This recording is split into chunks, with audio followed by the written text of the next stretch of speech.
किस्मत बा कैसना घर में हमार बियाह कर दियो ना लोग। अरे हमार किस्मत न मन जो घर मिलल न मन जो बर मिलल। तो तनी सखी के फोन में नहीं।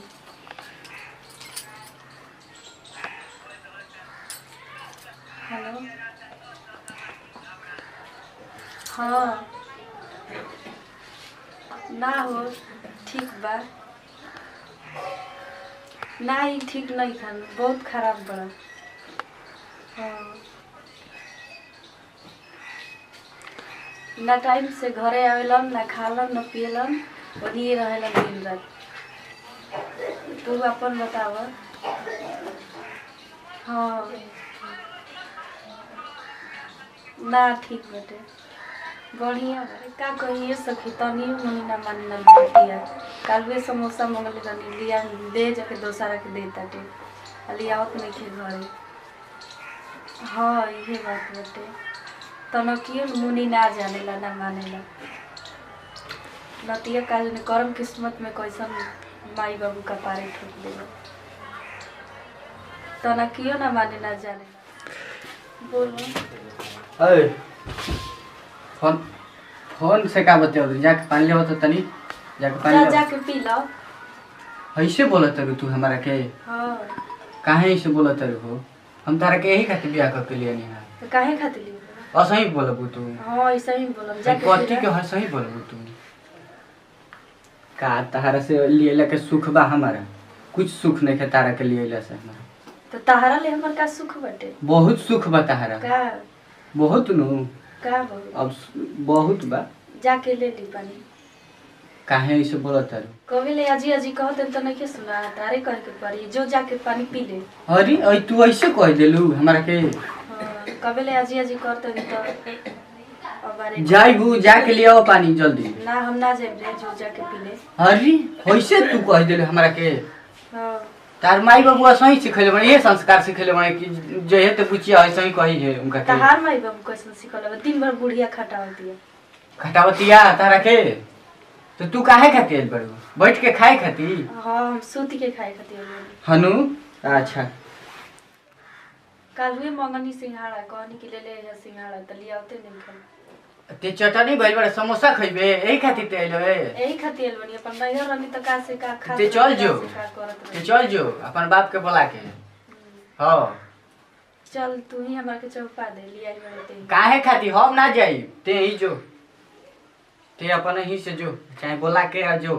ते लिया बड़ते ही चल के चल ते ऐसे बोला तेरे तम तोरा के काहे खातिर लेके जाई तो कैसे बोल हमारी इज्जत कोनो रह गेल भाई जवाब बताओ तो अब सुनियो से तहेजा गौवा टोलवा के सुनियो से त का कहियो हमरा के का कहियो से कुछ ना कहियो से कुछ ना कहियो सर कहियो से कि जैसन करत वैसे बोलती है करतिया। अच्छा दिन भर तार माई खटावत रहत है खटावतिया हाँ। तारा के कहन कम खटावतिया कहे के बा खटावत नहीं के बुढ़िया तो खटे तो चल जोते हैं। हाँ, चल चल चौपा दे हमरा हम ना जाई ना तोरे बुला ले अपना बाप के ते हमर बाप ना है तू लिया बड़ा बाप पहुंचाई है तब का हां तोर बाप लिया जाई हम ना लिया जाई। बाप ना लिया जेते ही लिया जेबे काहे खाती ना ते जो ना हम जइबे ना तो ना जो जो ते जो ना तो हमें जा तो कुछ करम तोरा आला से हमरा कोनो सुख नहीं खे लेला से कुछ सुख ना भई तोरा। हां ते चल हाथ में बहुत जगह चल चलत तबे नु ते ऐसे करता रे ना तो करते बुढ़िया खटावती है यही से हां यही से ते करते रे आज अकेले मर मर हम ही करत नहीं तो करबे ना तू बूढ़ी का ना करी तू बूढ़ी करे लायक बिया करे ते ही बताओ तो तू तर दिन भर दारू पी के ओने उल्टा रहत रहा ते देखा तेरे पियल हमार हाँ, ते देखबे हमर पियल हां चल जो यहां से हम कहते नहीं ना जाइबा कहते नहीं चल जो जो पाप ना जाइब हम अपन बाप के बुला ले ते हमर बाप ना आई काहे ना आई ना आई हमर बाप आई ना अभी दे फोन करी हम तोर बाप की ले फोन कर। हेलो हई आके अपन बेटी के लिया जाई देखिए हमारा के ई एजा आके बेइज्जत करत रही बेइज्जती करवाओ त ऐसे करत नहीं बात में मत आइयो। अब लिया के जाइए क्या के हमारा से अब इनका सौकाव ना लिया अब लिया जाई ई कहत रही कि ते हमरा के बना के खियाओ अब हम बना के खियावे खातिर ले बनी का के तो काहे खातिर कि ई बना के दिहन हमरा के हमर माई दी तो बना के तो ई खाई है तो दिन भर खटा के मुई हन हां तो ते काहे खातिर आइल बनी ना हम करे खातिर ले आई बतिया अपन बाप ले बतिया हाँ बाबू प्रणाम। ना दिन भर बुढ़िया खटावत रहतिया दिन भर दारू पी के ओनिए उल्टल रहत रहे आवत रहन साजी कुनी घरे। अच्छा हमार गलती का बटे पानी मंगलन त हम ना तोरे में मैं गलती बा जाके पी ले जो तोरे में मैं गलती बा कहत रहन कि मैं गलती हमारा में बा ई चौपाइया तबे जाई हम तू मत के हम ना जाई कह दे वो आके लिया के जास अपना बाप के ना ई कहत रहन कि हम ना लिया के आई ना लिया जाई तेजू ना हम ना जाई कहत रहन जाए के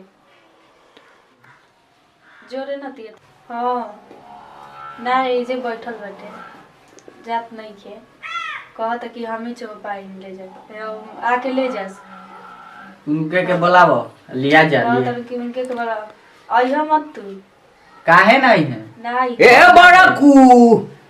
का हो ए सार तू नहीं है पाड़ा तू रा के मैं दूध पी गई तो पी जाए तो जब घरे में उहे कुल कमरे लगल बा तो पियत दो अरे सार बाते नहीं माई ले खासा चपर चपर बतियाओ तर सार तू नहीं बहरी निकल ना त देखो तर सोटा नु भैया आई के देखो ना का भइल बा घर में डाल दे माखिए में सोटा नु की गोटी खेले लगी तारे आंख काहे ऐसे बोला तेरा बाबूजी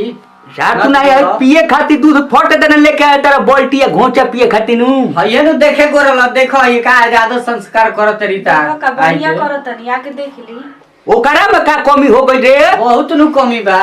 अइबा तो ना साल ना 6 महीना बीतला साल तू नहीं ओकरे दोस्त दे बेल भेंडवा तू नहीं घर से बाहर निकल ना त देखा तर छोटा नु जल्दी निकल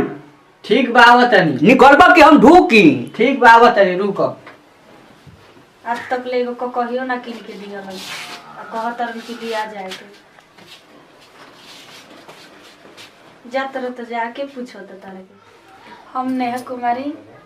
ई पहला बार हमार वीडियो शूट ई हमार पहला वीडियो है जो भी कुछ गलती हुई हमरा के क्षमा कर दो। नमस्कार प्रणाम हम नेहा कुमारी।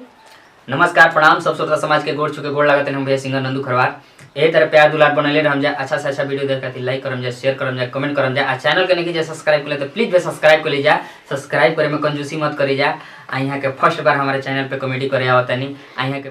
आ दबा के लाइक करम जा दबा के शेयर करम जा कर प्रणाम भैया हम रवि राज गोड़ छुक गोड़ रहते छोट मोट गलती भइल होई तो अपन बेटी सहित के बहन समझ के माफ कर देम जा माने कि अभी यहाँ के पहला बार हमनी के चैनल पे आवतनी इससे यहाँ के ज़्यादा से ज़्यादा रोज सबके सपोर्ट करे के बा कि माने यहाँ तक नहीं बहुत आगे तक बढ़ा बाटे ठीक बाटे यही वीडियो से लेते हैं जब विदाई अगला वीडियो में फिर मिलल जाई। जय हिंद जय भारत जय भोजपुरिया।